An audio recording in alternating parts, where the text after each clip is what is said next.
Problem ఉండటం వల్ల వాళ్ళు రిలేషన్‌షిప్ ఫార్మ్ చేయలేరు. అంటే వేరే ఫ్రెండ్స్ లాగా చేసుకోలేరు. ఒకవేళ ఎవరన్నా ఫ్రెండ్ అయినా కూడా వాళ్ళని మెయింటైన్ చేసుకోలేరు.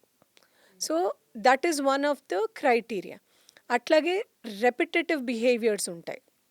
ఇందాక చెప్పినట్టు హ్యాండ్స్ ఫ్లాప్ చేయటమో, జంప్ చేయటమో ఆహ్, అవసరం లేకుండా అంటే ఏదైనా ఎక్సైట్ అయ్యి చేయటం ఒకటి. హ్మ్. ఏమీ లేదు అక్కడ. మనకు అర్థం కాదు ఇక్కడ ఎందుకు ఇలా సడెన్‌గా చేస్తున్నాడు అనేది. అలాంటప్పుడు కూడా హి మైట్ డూ ఇట్ అనమాట. ఇలాంటి క్రైటీరియా ఉంటుంది. రెపిటేటివ్ బిహేవియర్స్, రిజిడ్ బిహేవియర్స్ అంటే ఇప్పుడు ఒక లైన్‌లో కొన్ని బొమ్మలు పెట్టారనుకోండి. మీరు కనుక వేరే బాబొచ్చి ఒక కార్ తీశాడో, లేకపోతే తీసుకున్నాడో, అది చాలా అప్‌సెట్ అయిపోతారు. హ్మ్. లేదు ఇప్పుడు మీరెక్కడికన్నా ఎళ్ళాలని చెప్పారు వారికి.